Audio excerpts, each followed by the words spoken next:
अस्सलाम वालेकुम, कैसे हैं आप सब। आज मैं आपके साथ हड्डियों गुड्डियों के सालन की मज़ेदार सी रेसिपी शेयर करने वाली हूँ। ये डिश सर्दियों में बहुत शौक़ से खाई जाती है। कड़ाके की सर्दी में इस डिश को नान के साथ सर्व करें तो आपको मज़ा ही आ जाएगा। और इस डिश को वो लोग ज़रूर बनाकर खाएं जिन्हें हड्डियों के दर्द का मसला रहता है। तो हड्डी गुड्डियाँ बनाने के लिए मैंने 2.5 किलो हड्डी गुड्डियाँ ले ली हैं। हड्डियाँ बहुत अच्छी और गूदे वाली लेनी है आपको। आप देख सकते हैं मैंने हड्डियाँ भी जूसी ली हैं और नरोठे भी साथ लिए हैं। तो इससे हड्डी गुड्डियाँ बहुत मज़े की बनती हैं और इसका टेस्ट बिल्कुल ऐसा होगा जैसे आपने पाए खा लिया हो। पाए खाने के शौकीन अगर इस डिश को ट्राई कर लेंगे तो मुझे यकीन है कि वो इसके दीवाने हो जाएंगे। तो चलिए अपनी मज़ेदार सी रेसिपी की तरफ चलते हैं। 2.5 किलो हड्डी गुड्डियाँ ली हैं मैंने और इन्हें बहुत अच्छी तरह से वॉश कर लिया है। अब एक कुकर में हड्डियाँ ऐड करेंगे। आप चाहें तो इसे पतीली में भी बना सकती हैं। पतीली में थोड़ा सा टाइम ज़्यादा लगेगा तो मैं यहाँ कुकर में बनाऊंगी। तो एक बड़े साइज़ की प्याज मैंने रफली कट कर ली है। ये प्याज ऐड करेंगे। अब कुछ खड़े गरम मसाले शामिल करूँगी जो हड्डियों की हीक को ख़त्म करने में मदद करेंगे। 2 तेज़पत्ते शामिल किए हैं। हाफ़ टी स्पून अजवाइन शामिल करूँगी। 10 से 12 काली मिर्चें हैं। 7 से 8 लौंगे हैं। 1 बड़ी इलायची है। 2 छोटे टुकड़े दालचीनी के हैं। 1 टेबल स्पून नमक है। हाफ़ टेबल स्पून हल्दी है। ये सारे मसाले इसमें शामिल करेंगे। 1 टेबल स्पून अदरक लहसुन का पेस्ट है, ये शामिल करेंगे और इतना पानी डालेंगे कि हड्डियाँ हमारी अच्छी तरह से डूब जाएं।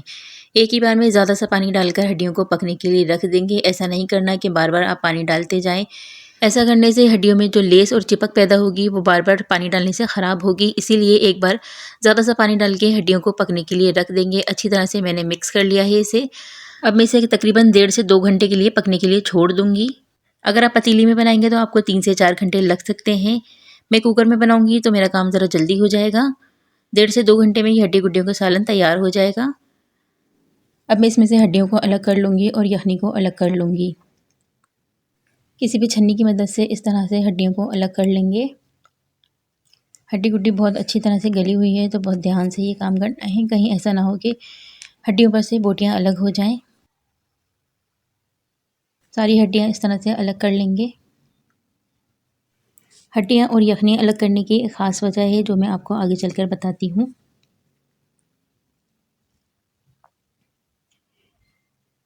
अब जो कुकर में यखनी बची थी वो हम किसी भी बर्तन में इस तरह से निकाल लेंगे और बहुत हल्के हल्के से यखनी निकालनी है ताकि हड्डियों की जो किरचें बची हैं और जो गरम मसाला हमने स्टार्ट में डाला था वो एंड में रह जाए।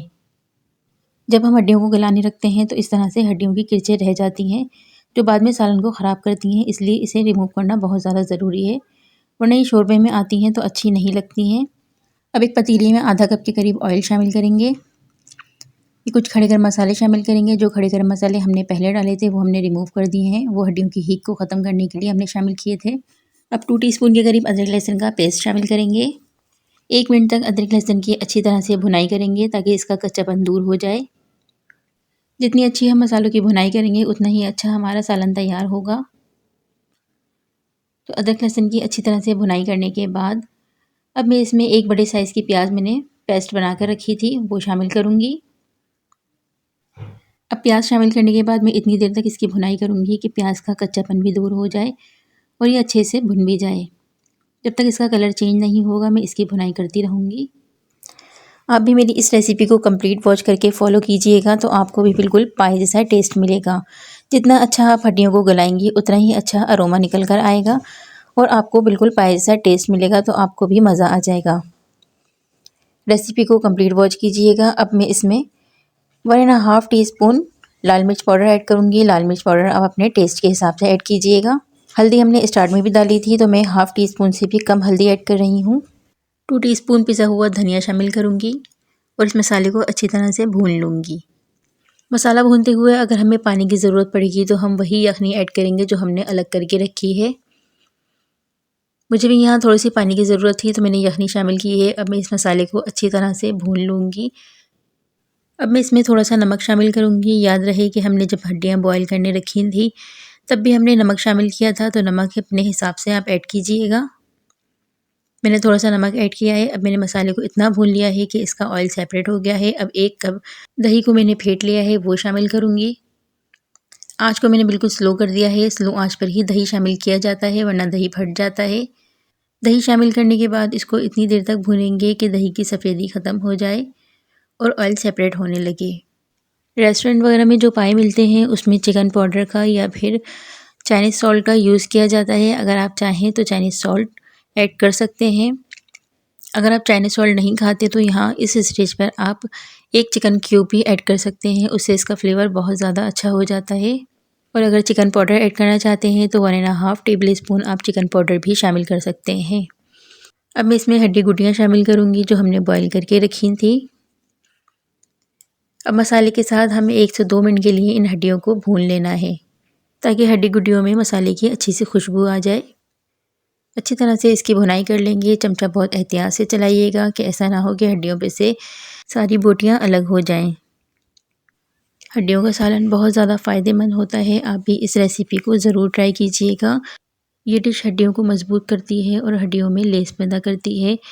जिनकी हड्डियों में दर्द रहता है या हड्डियाँ कमज़ोर हैं तो उन्हें इस डिश को ज़रूर खाना चाहिए।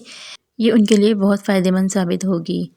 हड्डी गुडियों को बिल्कुल इस तरह से गलाना है जिस तरह से मैं आपको दिखा रही हूँ, तो ही आपके शोरबे में लेस पैदा होगा। ऐसा ना हो कि आपकी ये जो हड्डी गुडियाँ हैं ये सख्त हों तो आपके शोरबे में कभी भी लेस पैदा नहीं होगा। तो इसे इस तरह से अच्छा सा गला लेना है। काफ़ी सारे लोग इसमें गोश्त का भी इस्तेमाल करते हैं। अगर आप चाहें तो इसमें थोड़ा सा बोंग का गोश्त भी इस्तेमाल कर सकती हैं, उससे इसका टेस्ट और अच्छा हो जाएगा। हड्डियाँ भी हमारी अच्छी तरह से भुन चुकी हैं। अब इसमें मैं यखनी शामिल करूँगी जो हमने अलग करके रखी थी। ये छनी हुई यखनी इसमें शामिल कर दूँगी।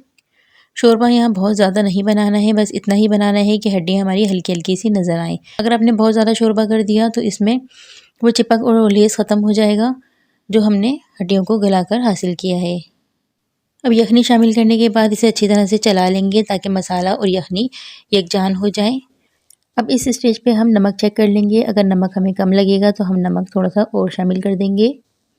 नमक थोड़ा कम था तो मैंने और शामिल किया है। ये वो मसाला है जो धनिया और ज़ीरा हमने भूनकर ग्राइंड करके रखा था। अब ये मसाला भी शामिल कर देंगे। अच्छी तरह से इसको मिक्स कर लेंगे। अब 10 मिनट तक इसे कवर करके पकाएंगे ताकि शोरबा हमारा अच्छी तरह से पक जाए। 10 मिनट पकने के बाद हड्डी गुडियों की कंडीशन कुछ इस तरह की है। अब मैं इसमें छोटी वाली हरी मिर्ची शामिल करूँगी। तकरीबन ये 7 से 8 हरी मिर्चें हैं, इन्हें मैंने कट कर लिया था, वो शामिल करूँगी। थोड़ी सी अदरक बारीक कटी हुई वो शामिल करूँगी। अब मैं इसमें पिसा हुआ गरम मसाला शामिल करूँगी। आप कोशिश कीजिएगा कि गरम मसाला आपका ताज़ा पिसा हुआ हो। अब मैं हाफ़ टी स्पून इसमें पिसा हुआ गरम मसाला शामिल कर रही हूँ। ये मैंने अभी ताज़ा पीसा था। गरम मसाला अगर ताज़ा पिसा हुआ हो तो सालन में खुशबू बहुत अच्छी आती है। अब इसको अच्छी तरह से मिक्स कर लेंगे। अब मैं इसमें एक छोटी सी प्याज का बघाड़ लगाऊंगी। तो लीजिए हमारा लजीज हड्डी गुड्डियों का सालन तैयार हो चुका है जिसका टेस्ट बिल्कुल पाई जैसा होगा और ये ऐसा होगा कि आपका हाथ नहीं रुकेगा। ये इतना टेस्टी बनके तैयार होता है। अगर आपको मेरी ये रेसिपी पसंद आई है तो अपने उन फ्रेंड्स को ज़रूर शेयर कीजिएगा जो पाई खाने के शौकीन हैं। और अगर मेरी रेसिपी पसंद आई है तो वीडियो को लाइक ज़रूर कीजिएगा। चैनल पे नए हैं तो सब्सक्राइब करना ना भूलिएगा। फिर मिलेंगे एक नई मज़ेदार सी रेसिपी के साथ। अल्लाह हाफिज़।